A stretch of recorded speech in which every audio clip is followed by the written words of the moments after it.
Malcolm had to face adulthood with the same chaotic energy from his childhood? Because same, honey.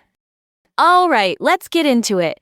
I'm Emma, your pop culture troublemaker for the day, and I'm feeling nostalgic and curious, like I dug up my old school report card and it's still yelling at me in my mom's voice. Laugh! So, let's talk Malcolm in the Middle, the revival. It's called Malcolm in the Middle, Life Still Unfair. It's a 4-episode miniseries created by Linwood Boomer, who's the original creator. Frankie Muniz, the OG Malcolm, is back as a dad now. Bryan Cranston, yes, the lovable man-child Hal returns. And Jane Kashmarek, the iconic war general Mom Lois, is in command as always. The hook is deliciously simple. Malcolm's kept his distance, but Hal and Lois hit their 40th wedding anniversary, and he has to show up with his daughter Leah and his girlfriend Tristan. Tell me that's not a powder keg with a cake topper.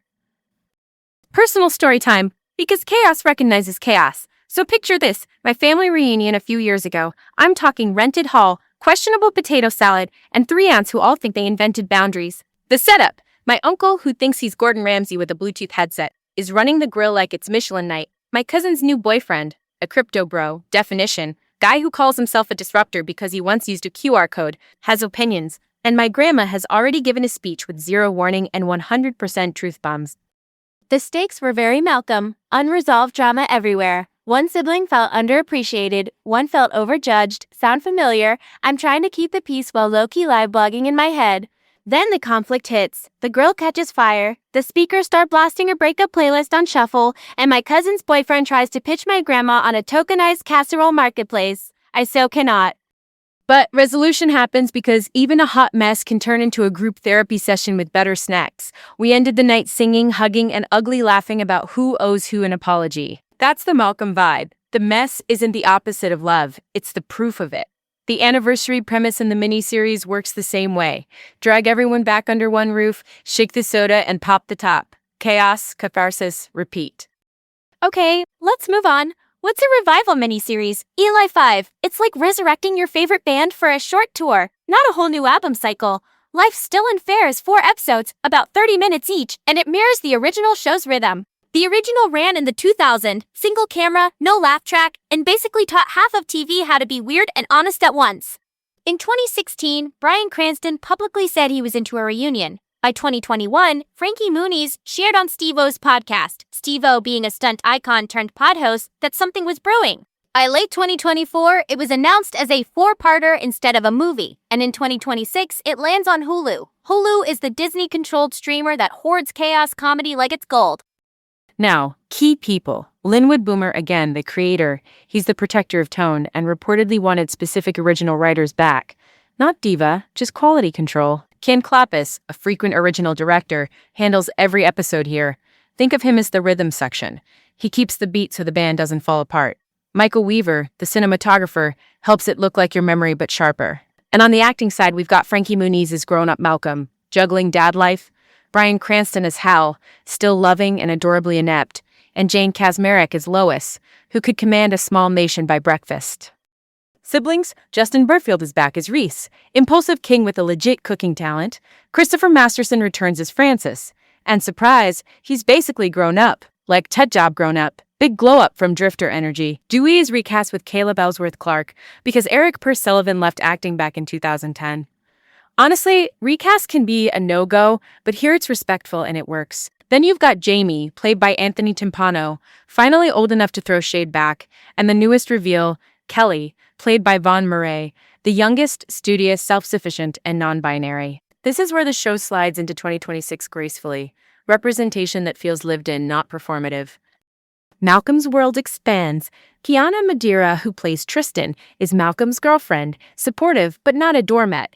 And Keely Karsten plays Leah, Malcolm's daughter, smart as hell and giving mini Malcolm energy. We also get Emmy Colagato back as Piama, Francis's wife.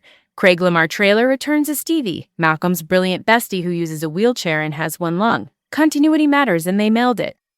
David Anthony Higgins returns as Craig Feldspan, the lovable workplace weirdo orbiting Lois. And Gary Anthony Williams is back as Abe, Stevie's dad, delivering warmth and eye rolls in equal measure. Nostalgia Parade, the Krill Boys, Malkin's Gifted Class crew show up. Kyle Sullivan as Dabney, Victor Z. Isaac as Kevin, and Evan Matthew Cohen as Lloyd. And in a sweet pop culture bridge, Finn Wolfhard, a Gen Z star you know from, well, Every spooky teen ensemble pops in as the anniversary party planner. It's a meta wink that actually lands.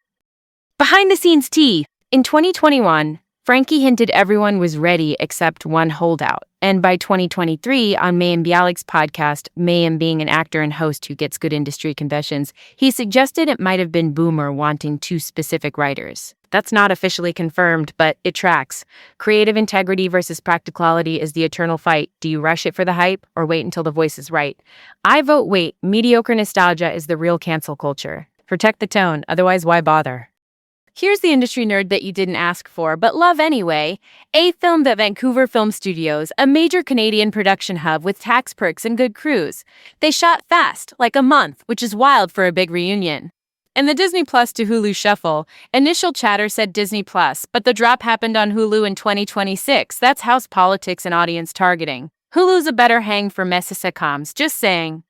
How did critics take it? Pretty well. Rotten Tomatoes, which counts the percentage of positive critic reviews, sits in the high 70s. Metacritic, the weighted average score, lands in the mid-60s. Translation: warmly received with some side-eye, which is exactly what you expect for a show trying to please fans who watched in 2001 and fans who were born that year. Personally, I think the tone clicked because Ken Klopis directed all four, and because the 40th anniversary device is a genius party trick. It corrals cameos, keeps stakes personal, and lets Malcolm ping-pong between being Lois's kid and Leah's dad. That's the emotional jackpot.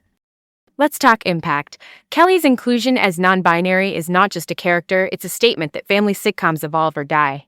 Coverage in 2026 made it clear producers cared about getting that right. And it plays.